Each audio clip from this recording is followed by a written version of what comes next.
and in fact, I'm going to go back with the photographs because now we can get a little bit more. We have time to be more specific about these locations that you visited. Cool. So we're going to go back to start with this one with Jamaica. That's this year. It feels like obscene to say I've traveled and been anywhere this year with all this COVID nonsense and everything. But earlier this year, I was lucky. Well, I was with you, wasn't I, briefly in Miami?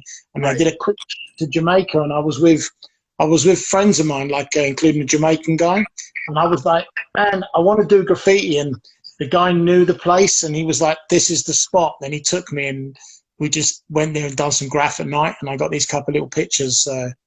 If you look in the bottom right of that picture, it says Robbo 1992, and that's a tribute to the fact me and Robbo were in Jamaica together for a couple of weeks in '92.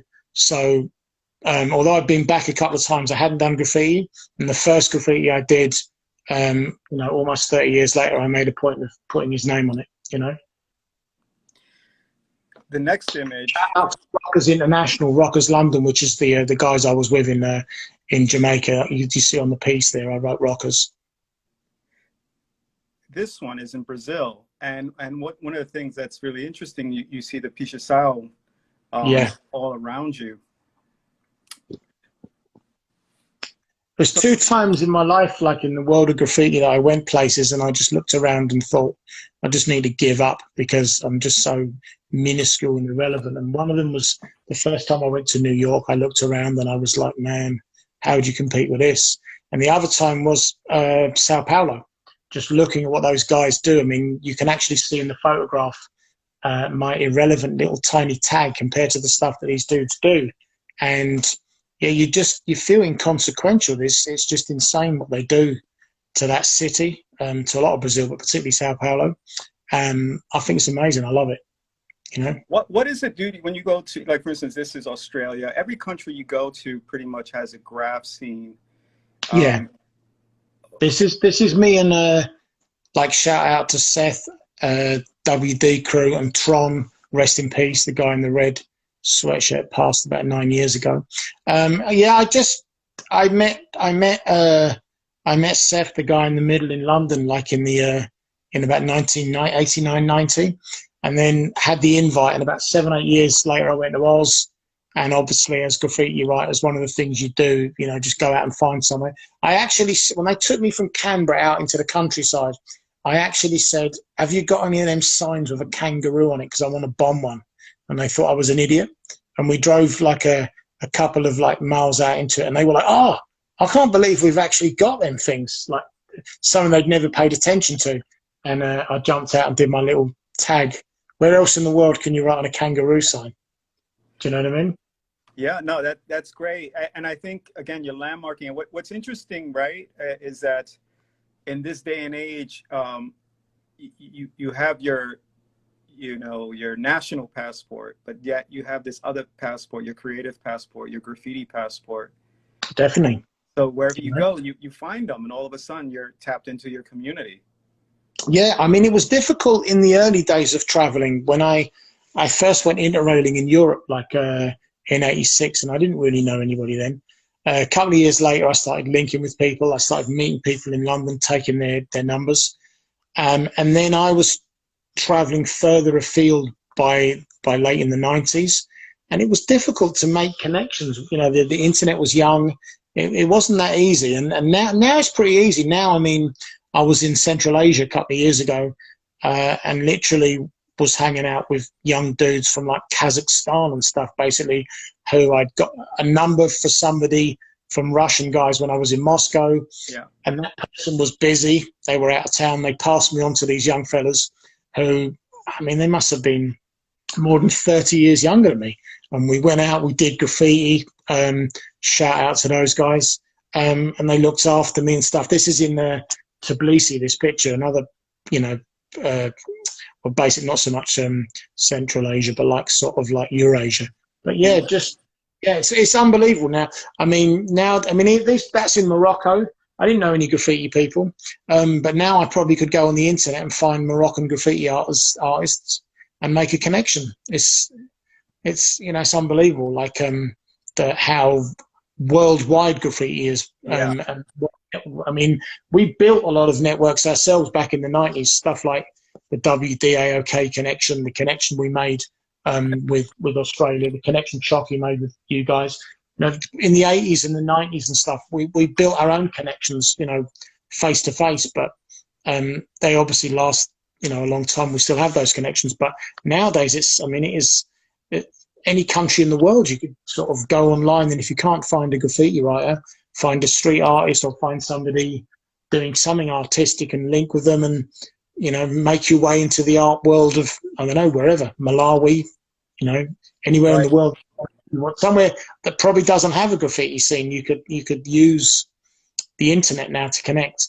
This photograph at the top, this guy was selling teapots and dishes and all sorts of stuff, and he wanted to sell us something, and I said to him, I'll buy something if I can write my name outside, because for the record, I wouldn't disrespect somebody's house, especially a man like that working, you know, I wouldn't go and do that to his house. But I asked him, let me spray my name. I said, let me write my name on your house, and I'll buy like a fruit bowl for my mum. And he said, yeah. I think he thought I was going to, you know, pull out some chalk. And as soon as I got the spray paint out, he was already going, oh my God. And I quickly wrote my tag, and he raised his hands as if to say, okay, fair enough, I gave you permission. And I bought the plate for about £4. So it was a brilliant deal. You know, my mum got a fruit bowl, and I got a great photograph and a souvenir. And I'd like people to know that I didn't just vandalize a man's house up on top of a mountain in Morocco. Right, right. Good story. I'll tell you this much. What I like about this and that story is that, you know, while it's remote, you know, some writer someday is going to pass by, and that's why I do. We're going to pick it up, and basically, yeah. For every 1,000 tags I've done on the streets of London, the stories where people have said to me, "Oh, my mate was in Zimbabwe, and yeah, he's probably a liar, but he said he saw your tag on the Welcome to Zimbabwe sign," and I was like, he did, and that meant more to me than doing 100 tags on, even on maybe 1,000 tags in London.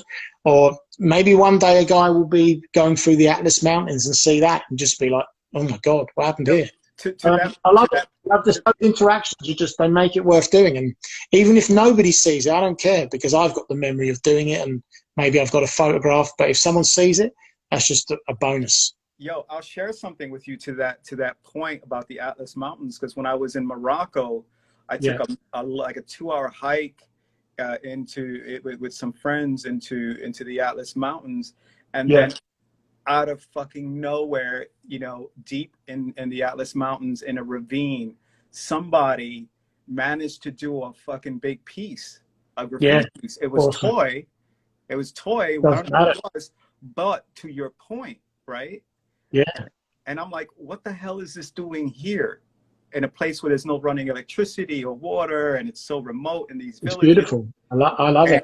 And I was just like blown away, because again, how it's attached to our story out here in the West. Yeah.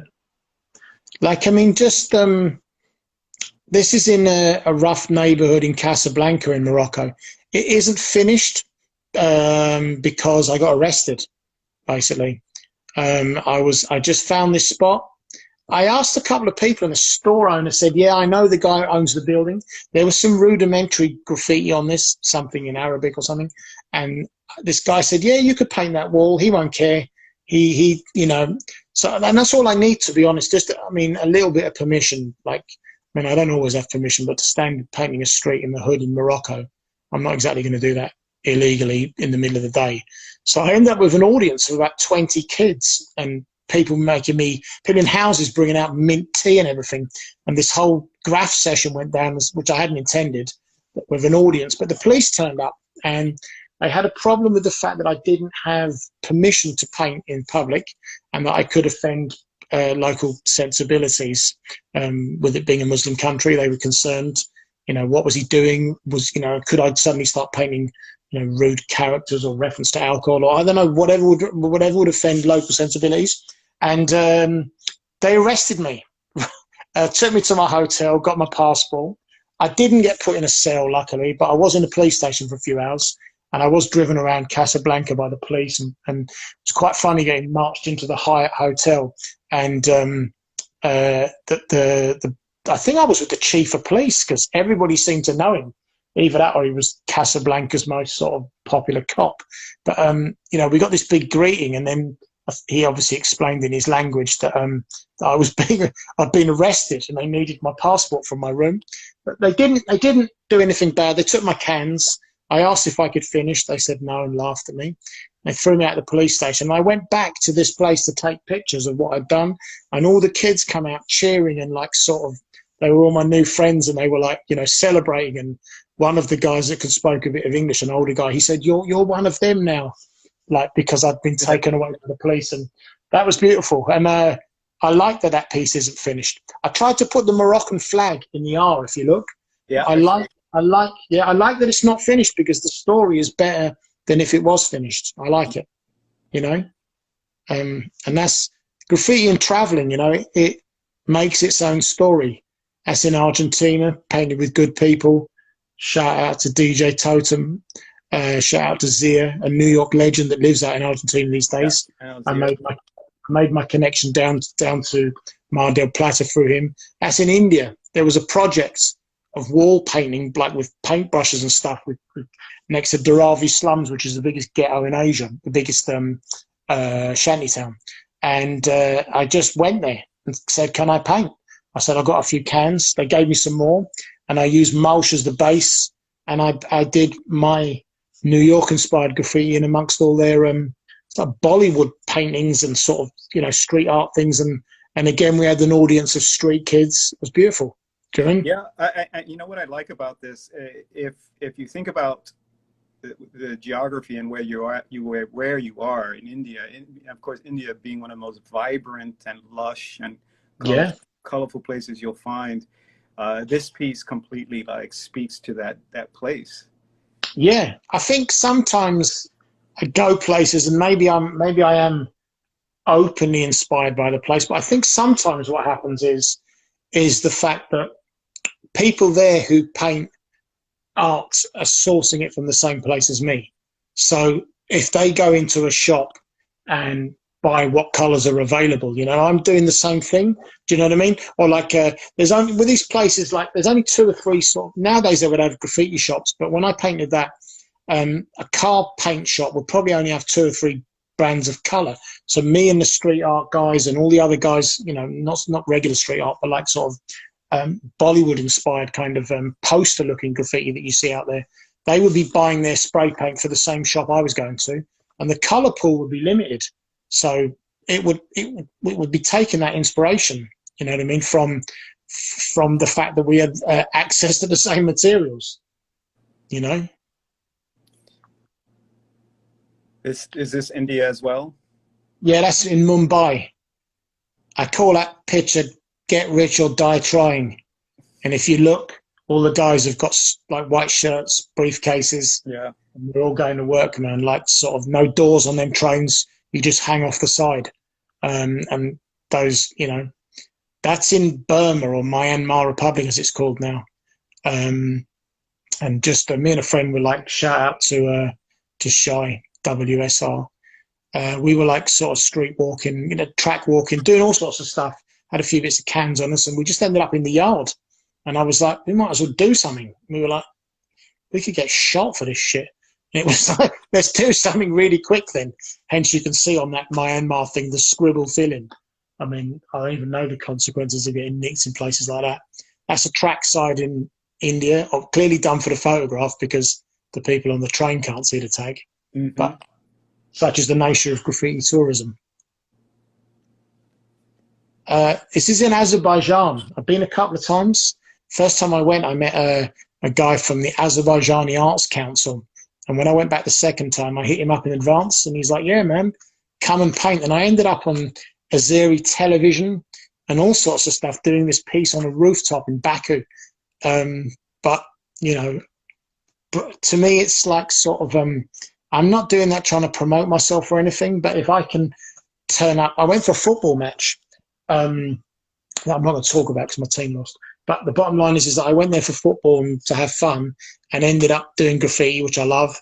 And then just a funny bonus to sort of end up on national televisions. Wow, that's a win-win right there.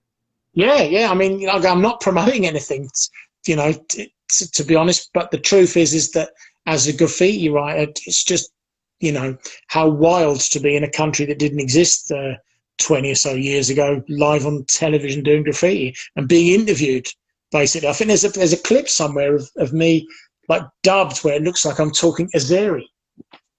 So when you you know, go to only these, graffiti can do this. when you go to these countries, how much of a deep dive do you do? Are you just kind of a surface tourist, or do you do deep dives while you're there? Do you mean circus tourists like visit the regular spots? Yeah. No, I would definitely not be that. I have done that, of course. I mean, like somewhere like New York, I've been in New York, I don't know, 20 times. I've never visited the Statue of Liberty. I've never been up the Empire State Building. I did go up the Twin Towers, fortunately, to have the memory of that. Rest in peace to all those people. But yeah, I don't do the big tourist thing always. I mean, this is in Mexico City. I haven't been to Frida Kahlo's house. I did go to see Diego Rivera Museum because I love his stuff. But I haven't been to some of the tourist spots. I'm not being ignorant about it. I do touristy things. Nice. And I don't go to these places to do graffiti, really. I go to hang out. But how do you end up doing such a big production like this if that's not your intent? It's just impulse, or do you get permission? This one here, I was actually invited to Mexico to be their guest of honor, I suppose. I was for the opening of the Montana paint shop in Mexico City. And whilst I was there, they were throwing paint at me, literally giving me paint to paint productions and to do things. And this was a collaboration I did with a Mexican guy. I can't call it street art, but he does traditional stuff. You can't quite see it there, but there's like a skull and like kind of, you know, snakes. Yeah, basically, you can have a look at that. Rivos, a really talented guy who paints that sort of art, traditional Mexican style art. And I did a collaboration with him where I painted the throw up in the Mexican flag, and he changed. We actually had a load of dispute over this because we weren't trying to send any message. It was the Day of the Dead, Dia de los Muertos, like the weekend after this, and that's what this flag, that's what this image represents, nothing more. But we had all these problems because these leftist people thought we were talking about the death of the country, and they loved that we were like representing this. And then I don't know, conservatives or right-wing Mexicans, the older people predominantly, they were really upset, particularly the fact that this gringo was up a ladder making a defaced version of the Mexican flag, which was never my intention at all. I love Mexico. So I actually had to paint over the guy's design on that and take away, after about 12 hours, I had to take it away because there was complaints in community groups that I was bastardizing the Mexican flag. So anyway, as a story, again, graffiti puts you in a position where you can get to paint a mad story. That's the side of the hairdressers in Phnom Penh in Cambodia. Again, I just walked around asking people, can I paint? And somebody said, yeah. I wrote DRAX Byong Kok hairdressers at the top. So that was the advertiser, and they got off the back of allowing me to do a piece on the outside of their building. So in a country like this, in a neighborhood like this, are you seeing evidence of graffiti style writing? In the late 90s, when I was traveling, you know, the road less traveled, so to speak, there was very little graffiti. And then as things moved on, you started to see it. And now there's like developed graffiti scenes in countries. There's places that I went to 20 years ago and did graffiti, and there was no westernized style graffiti. And when I've, you know, gone back recently, they have a fully flourishing scene. Some of them have got train writers. I mean, there's foreign dudes, foreign as in non-Cambodian, English, Aussies, Americans, Canadians, who live in a lot of these countries in Asia, and they tend to birth the graffiti scene. But there's also local writers. I know Thais. I know quite a lot of writers in the Philippines, like young kids who do graph. They call it vandalism, not just because it is, but that's actually the name. I meet them and they're like, yo, are you the guy who's here to do the vandalism? And they mean graffiti, and not just necessarily that I'm going to wreck the place, which I'm also partial to doing sometimes. There you go, the infamous "Welcome to Zimbabwe" sign. I was at the Victoria Falls, and I just on my own. I had a black can of black paint, and I just went walking. What I did was I went from Zimbabwe to Zambia for a couple of hours to see the falls from different sides, and the opportunity came up to bomb the two signs. Probably not a good idea. I can't even imagine the consequences of getting nicked for this stupidity. But I bombed both signs. I took a picture. That, you know, that imagine, you know, the consequences in terms of what people get for stealing something. They chop their hands off.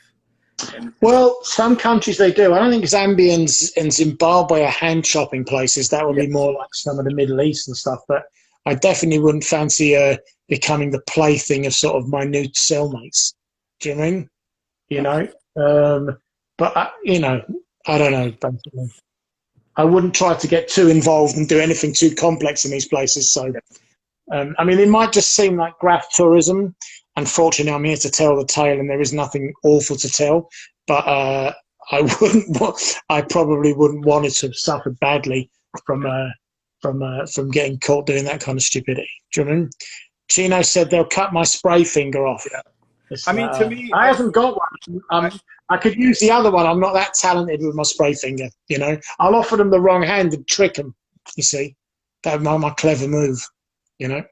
I've always told folks that graph really gave me two very important things. Of course, access to creativity and expression, but also gave me the world, right? It just opened up the world to me. Because once you start traveling, and again, it's part of what the experience that you have as you start traveling, you start meeting other writers, or you start opening up your own consciousness to the world and creativity in the world. Absolutely. And that's important. So that's it. So it's not like, you know, and yes, and there are people that do graffiti tourism, but the writers themselves, you know, are nomadic. Very much nomadic.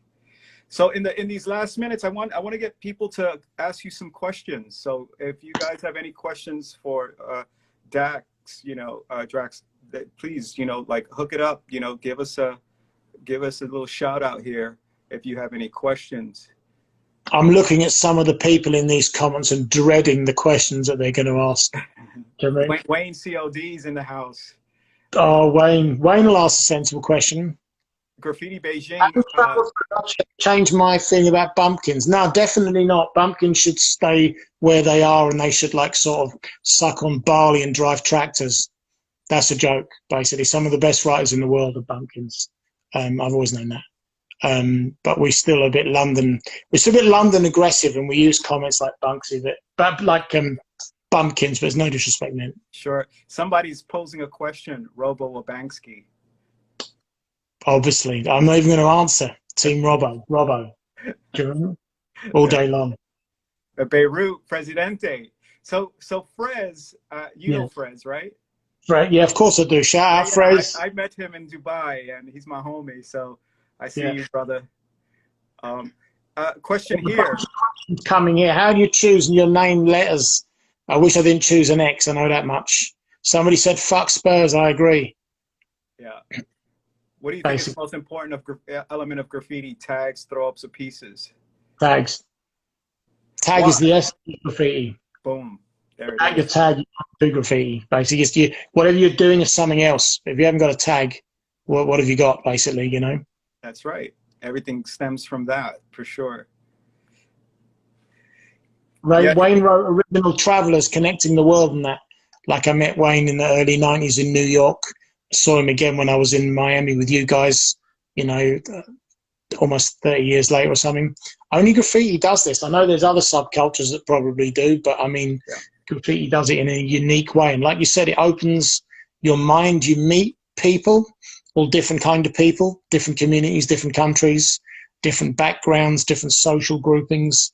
You know, I've met millionaires and I've met people from slums, basically. And I wouldn't have met those people so easily or had an excuse to be where they're from if it wasn't for graffiti. And you know, that's a more beautiful thing than any sort of aspect of graffiti. Do you know what I mean? In my last talk with Snake, we were talking about, because he's 60 something now, but he still is friends with a lot of the old school writers that he grew up with as a kid. You know, there's a brotherhood that forms in this culture that is so distinct, unlike any other movement of art that I've ever studied, in that we're very tribal, you know, and in that we are in that brotherhood of tagging and piecing and misadventure and so on. Yeah. So where was the train painted with elk and ochre in the Kings and Toys documentary? You'd have to ask elk or ochre, basically. Yeah, I'm like, not familiar with that. I know the piece and I know where it was painted, but it's not my question to ask, basically. Do you remember Well, Ivor? I should say, basically. Do you remember Ivor Hardin? Shout out to ochre, by the way. Shout out to all GSD crew. Do you Somebody's posing a question. Do you remember Ivor Hardin? That's an idiot from England asking a question, and Ivor Hardin is him trying to say Ivor Hard One. See? Yo, I didn't know Bart Simpson was on. Someone will ask in a minute, do you remember Ivor Biggin? There it is. It's English humour that's coming now. Do you mean?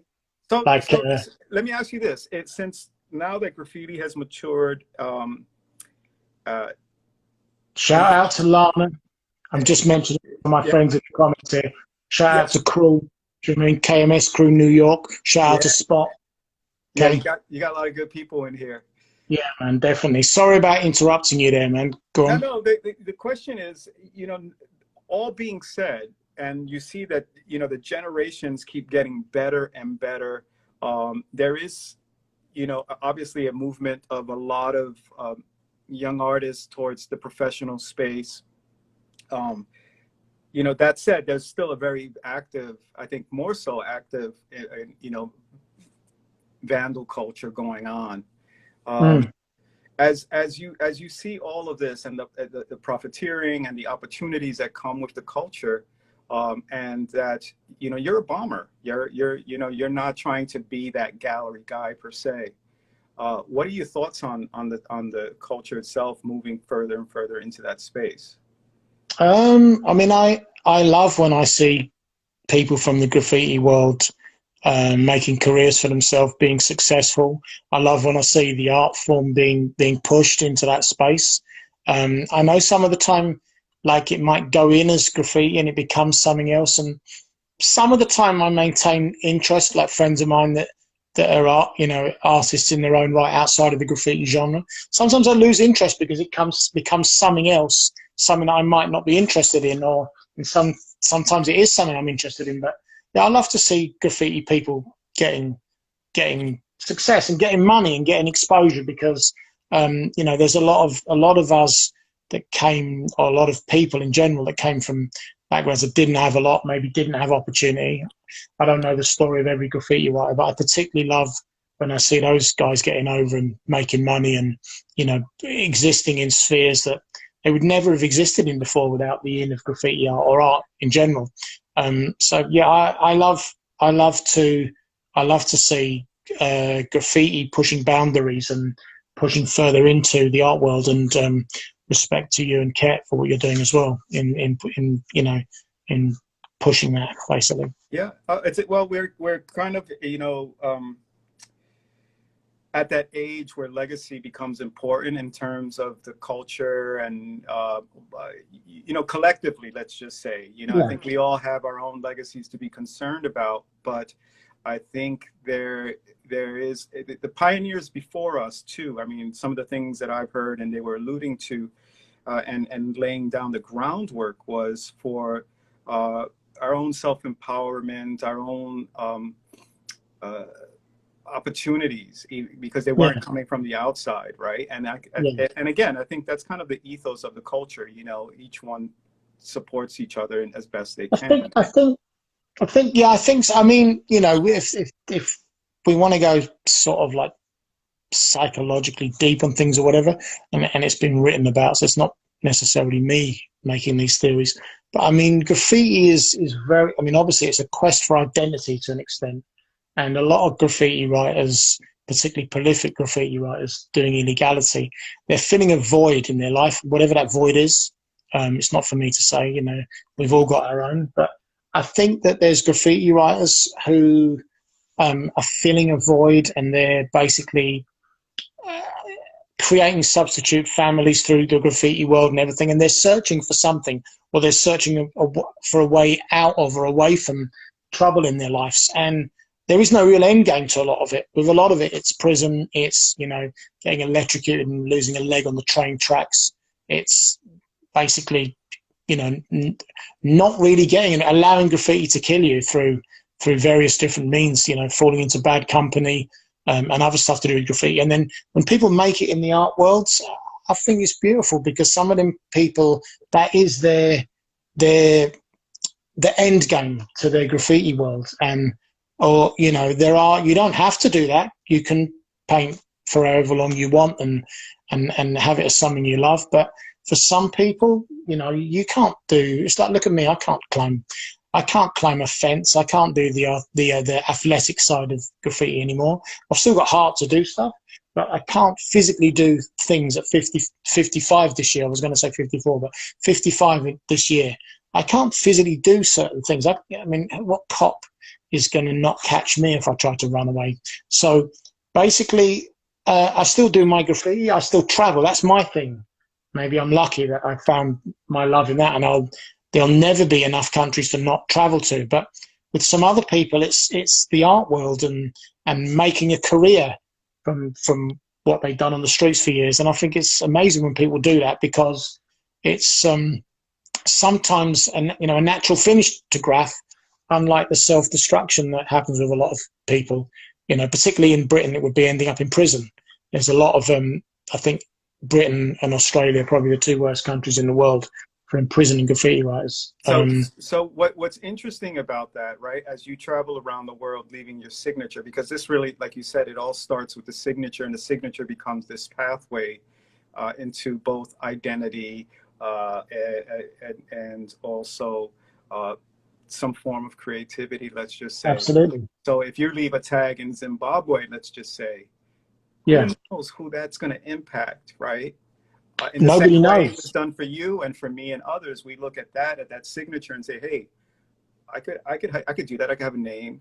And now with the internet, we're seeing the impact of the culture in way I'm seeing it from my vantage in ways that just leave me very optimistic about the work that we do as artists, fans, but also as advocates, in that we are pushing forward something that was so unlikely, right, to be accepted. Well, one, as kids, we were not necessarily accepted, so we fought through that, and here we are. And so while the art market isn't the end-all be-all, what's nice is that's transpired is that there's this whole traditional mural culture that's evolved from it. And writers uniquely can, kind of play both sides of the fence on that, unlike muralists. And I love that about where we are today. Absolutely. And like, respect again for what you guys are doing, because you're showcasing graffiti in its raw sense, as well as just something which has, become more acceptable to the public. You have tags and you have every aspect of graffiti on show. I recommend that anybody who hasn't done it tries to have a look at the Museum of Graffiti in Miami. But the whole of the graffiti genre is visible there, and that's what I loved. I mean, who's to say that sort of tags couldn't be a recognized form of art in the future? The most hated thing of the graffiti world, taggers, vandalism, all the stuff they associated with. Who's to say that one day the art world doesn't look at the calligraphy that comes from our scene and revere it? You know what I mean? Like, nobody really knows. Like, I always tell folks, like, if just you know, not to take anything away from this artist's talent, but you know, the value in an Andy Warhol isn't so much in that it's such great art; it's the signature, right? Yeah. It's Yeah. it's the personality of that signature, and of course, what his history and what he's accomplished. Yeah. And in that way, as an institution, that's one of the things we focus on the minute you walk in, especially now with the Style Master show, that it starts with kids and discovering signature and identity, and against, you know, this peer group that's kind of influencing each other, and all of a sudden something substantial starts to develop: language, visual language, and also language, like kids saying, let's go getting up, let's go get up, you know, let's tag. I think that basically, like with going back to tags, and I just saw that Wayne said it is art. Yeah, of course a tag is art, but I'm not ever suggesting it isn't. But basically, it's just that the fact that it's getting recognition, and then I mean, I'm not really knowledgeable to talk about the art world, but I know that sort of the soul of a painter comes into his work. And, you know, you see there's many of the great artists of the world that were tortured souls, you know, famous dudes cutting their own ears off and whatever basically happening. And that all comes with their art. But I mean, graffiti artists are the original tortured souls in a lot of cases, and people out there doing their art, looking for identity. And the basis of all of that is the tag. Yeah, and add to that the high risk of putting your life on the line to do so. I think that's really underestimated in all of this, the risk involved, that was involved. I mean, it's kind of different now in some places, but that's unheard of, you know, in many art movements. So Drax, I want to close out by you know, really thanking you for this time that you shout out the Score TRC crew I just saw basically there, and I do apologize for cutting you off. Just in case you finished, I didn't manage to do that. I wanted to like shout out to the Score, and you know, to anybody shout out. Yeah, the floor is yours if you want to shout out. Yeah, no, just to anybody else who logged in and listened to this tonight. I mean, you know, I don't claim to be of any importance, and for people to log in, to check out our conversation, and to, you know, maybe find some interest in it is wonderful. Like, thank you very much. Well, it's important that, you know, you played a role, and you shared an important part of history that is again part of our universal DNA in this, and this is why we do the artist talks, so that we get different perspectives, right? That it's not always the gallery artist, graffiti gallery artist that's telling the story. There's a lot of other people that play a role in this culture. Absolutely. Shout out to PFB crew. I'm getting lectured in the comments here by people. Shout out to Rosa. Shout out Sean. Shout out PFB, WRH, SBS, TKS, DDS crew, GSD crew, all the London crews, all the guys who are doing stuff in London at the moment, because London is really on fire train-wise and everything at the moment. Shout out to Rush WD, Bangkok. Shout out to my friend in Mexico that mentioned Sagittarians being natural travelers a minute ago. I'm noticing all these quotes, which is my eyes keep wandering up and down. I'm trying to read the comments as I talk to you, and everything, basically. But yeah, totally true what you're saying. Like, there's so many different things to do with the culture that I don't know, the whole package comes together, makes something right. Right, and you know, here we have a chance. You know, we're the same age, and we've seen the world in a certain way, in that was less empowering in terms of young people having a voice and being able to tell their story and even celebrate themselves. So we took that upon ourselves, and here we are, you know, some 30 years later. So again, you know, on behalf of the staff and my crew over here at the Museum of Graffiti, thank you for taking the time and sharing your story, your images. We look, once this COVID lets up, I'm sure you're going to be somewhere on the planet. So we'll be vicariously living through you. Yeah. It's strange that we're bookending it, because basically I was with you guys in Miami in February, and here we are again now chatting online, hopefully coming out the other side of this thing, you know. Yeah, and a completely dramatically different world. Who knows, man? So you know, again, one of the things that rings true to me in this conversation with you, as we share our stories, particularly early London, you know, and Morocco and things like that, the privilege and the opportunity we've had to see the world, Yeah, we are and leave our mark in the world, right? Yeah, we're privileged that, you know, in my case, what is in essence a hobby, it's not a career of mine or anything, has I was going to say took me around the world, but I'm inspired to travel anyway. But it has like took me to places in the world that I couldn't have ever imagined going to. Like I said, on all scales, like you know, met high flying rich people, and sort of hung out in the most dangerous, crazy slums of the world. That graffiti was my past. That I was there to do graffiti and brought in and welcomed by people like from millionaires to paupers. And I was, you know, it's a beautiful thing that graffiti can do that, basically, Truman. Good. We'll leave on that note, man. You have a good evening, get a good rest. And for everybody who's joined us, thank you. I really appreciate you supporting us at the Museum of Graffiti and these artist talks. And we'll see you next week. Can I shout a couple of more people out very quickly? Of course. Just shout out WD Crew and PFB in London. Shout out AOK Crew, Reese, all those guys, Chino, BYI Crew, New York, Spot, KMS, VIFA. Check out the VIFA painting on my wall, hanging sideways. VIFA, Scuff, rest in peace, Kez.